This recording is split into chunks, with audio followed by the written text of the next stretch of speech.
Welcome to the channel. In today's video, we will read a story about a man who caught his wife cheated with his friend, so he exposed everything by printing their secret messages.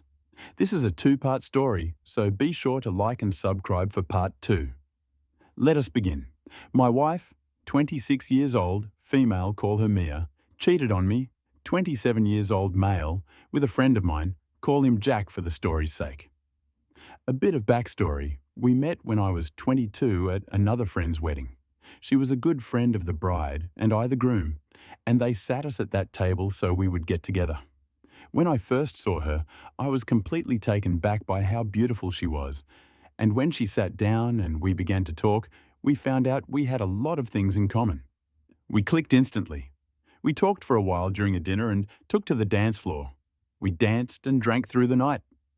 We ended up kissing in the middle of the dance floor, and when we pulled away, our friends, the bride and groom, came up to us and asked what was up between us. They were really excited to play matchmaker. We just shrugged it off and carried on with our night. We left not exchanging numbers, but about a week later, I got a text from her asking me out. The bride gave her my number. I, of course, said yes, and it turned into a relationship. The relationship was great. Other than small arguments, we never really fought, and it was never anything really serious. I eventually asked her to marry me about 2 years into us dating, and we were married less than a year later. We were married for a little more than a year when it all came crashing down on me just before our first anniversary. There were little things that were irritating me. She became more guarded of her phone, girls' nights became more frequent, and our sex life was almost non-existent. I had brought this up on multiple occasions, but was brushed off and told that I was letting my insecurities get to me. She would continue to go on as if what I felt and tried to communicate didn't matter to her, so I became colder and colder. I stopped giving her a goodbye kiss as I left for work, and unless it was something important, we hardly spoke. One night while she slept, I took her phone and laptop and skimmed through her texts, emails, and messenger apps, and found nothing. From reading stories on here, I checked her car. I grabbed her keys and looked in her car and found a second phone. I knew in that instant what was going on, but I wanted all the evidence for when I called her out. I didn't want her to say something like it had only happened once or anything stupid like that. I looked through the phone and found only one number. I read through every message, connected the phone to my computer, and printed out every message and every photo. I spent the night researching divorce lawyers. I spent hours of my day in my at-home office reading bios of lawyers and found one that I liked and emailed him. But as it was a Saturday, he wasn't in the office.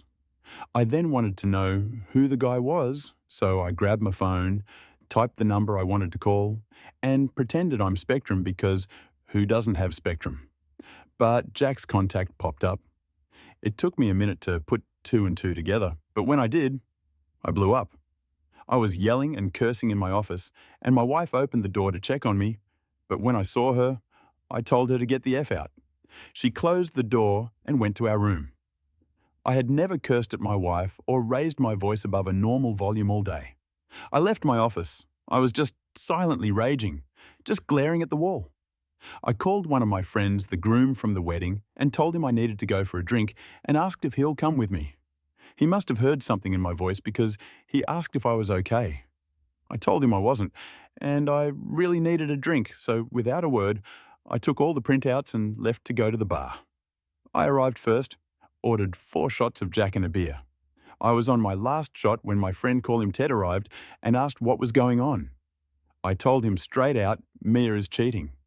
He gave me sympathy, and I asked if he wanted to know with who and told him it was Jack. He became visibly irritated. He was the one that introduced me to Jack, and all he could say was, "I'm sorry," over and over. Jack and I were never super close. We wouldn't ask one another to hang out, but if we saw each other at a get-together, we were friendly. I told Ted not to mention this to anyone, as I had just found out, and I hadn't even spoken to Mia or a lawyer yet. I asked him not to tell his wife, and if she asked what was wrong with me, to say I'm having problems at work. He agreed. We drank and talked for most of the night. Then I called an Uber and went home around 3 a.m. It was the first time I looked at my phone since I called Ted, and there were missed calls and a bunch of texts, all from Mia asking me where I was, when I'd be home, and if I was okay. I got home, and she was asleep on the couch. I just walked up to our bedroom and went to sleep. I woke up with her in the bed, and so I got dressed and left the house. I went to go pick up my car and go to my office and buried myself in work for the day, then went back home around 10 p.m. To my surprise, my wife was there to greet me and she told me she had made me dinner. She asked if I wanted her to heat it up. I told her no and went to bed. She followed soon after, asking what's been wrong with me. I told her to leave me alone and that I wanted to sleep. She kept pestering me. Eventually, I snapped and yelled at her to stop, that I was trying to sleep and to go away. The next morning, I received an email from the lawyer asking to meet later in the day, and I confirmed and got ready for my day. I went downstairs to leave, and Mia had made breakfast asking to talk. I made a small plate and sat down. She started by saying I've been acting different and going on and on about how I changed, and she wants to know why. I told her work has been stressful and soon it would be all over. I finished up and told her I've got to go. I went to my office and counted down the minutes to go meet the lawyer. When I left, I told my assistant I'm going out to lunch with a client.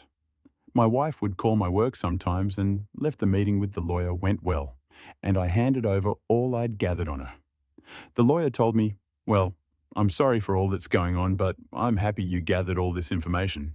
You see, we live in a fault state, so your wife has no claim on most of your money.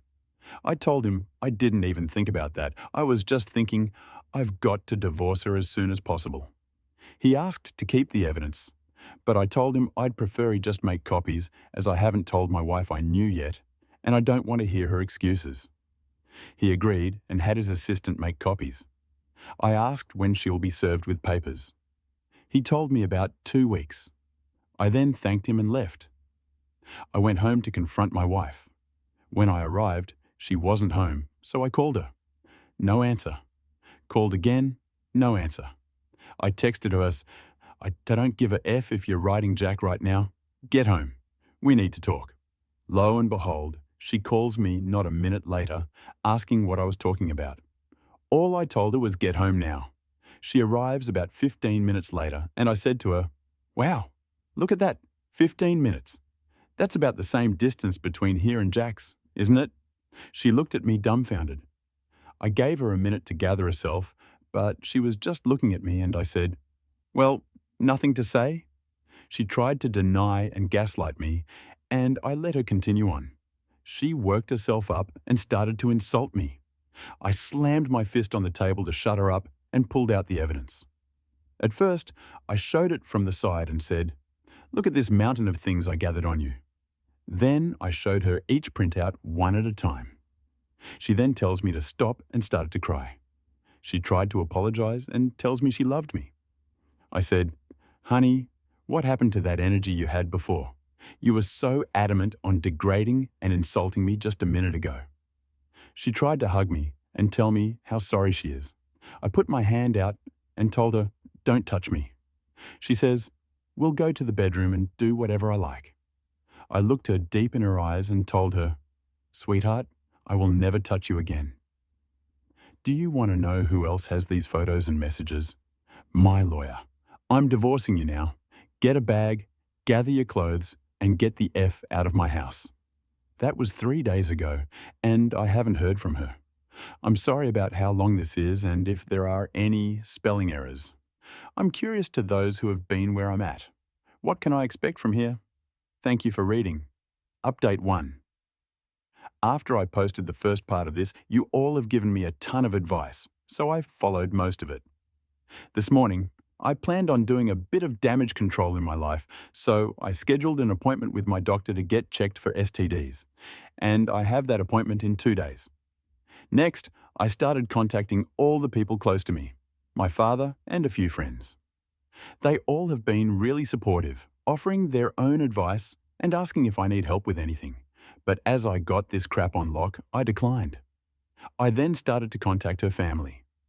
I sent a text to her mum and dad thanking them for allowing me into their family and that I was grateful for all that they had done for me. But Mia and I are getting divorced and that I would miss them terribly.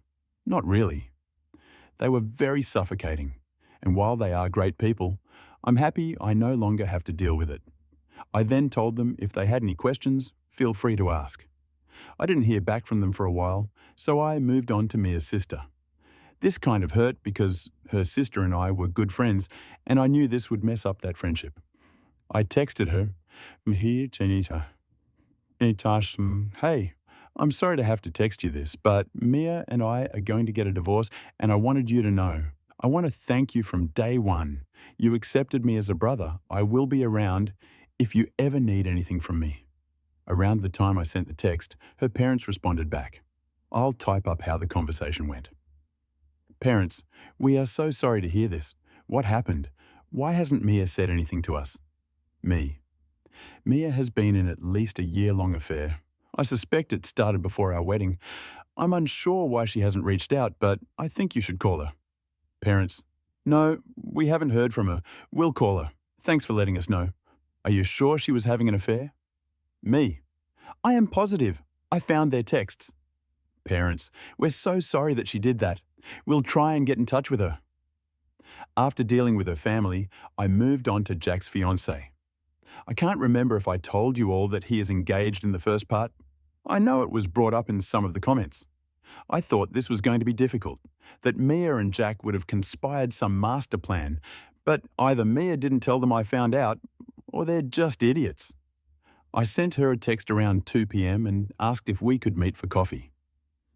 By 2:05, she agreed and told me to meet her at some gross hipster coffee shop across from her work at 2:30. I arrived first, ordered my horrible coffee, and waited for a few minutes. She walked in, ordered hers, and came and joined me. I told her there's no easy way to say what I'm about to tell you, so I'm just going to blurt it out. Jack has been cheating on you with my wife. It's been going on for more than a year. She was obviously shocked, so I then told her I only found out a few days ago. I know I should have told you then, but I had a divorce to get started and my own pity to deal with. She asked how I found out. I told her everything that's in the first post. I then asked if she wanted to see the evidence I gathered and pulled out a binder. She grabbed the binder, skimmed through the messages and pictures, and just started to silently cry. I told her she's more than welcome to take the binder, extra copies if she wanted to confront Jack with it, or use it to see if he would lie. She thanked me, stood up, took the binder, and I told her if she needs anything from me to let me know. She nodded her head and walked out, looking very defeated. I know you all told me to just stay sober, keep a level head and whatnot, but my world just came crashing down on my head. I'm going to take this week to sit on my back porch, drink, smoke cigars, and blare music. After this week, I'll stop feeling sorry for myself and get back to my usual schedule. On a more positive note, I've already packed up most of her things, clothes, jewelry, etc. I also threw in our wedding book and every photo that has her in it in the boxes. If and when she comes back for her stuff, I don't want her here any longer than she needs to be. Also, before you ask, no, I didn't ruin her clothes. Other than a few picture frames, nothing's broken. As of right now, there's nothing else happening. I told everyone I needed to tell. My doctor's appointment is scheduled. My lawyer's hard at work to get me out of this nonsense. And 90% of her things are in boxes. I really don't know what's left. If she stays out of my hair, this might be the smoothest divorce ever. Thank you for reading. Advice is always appreciated. And that's the end of this story. What do you guys think about the story so far? Let me know in the comment, and I will see you in the next video.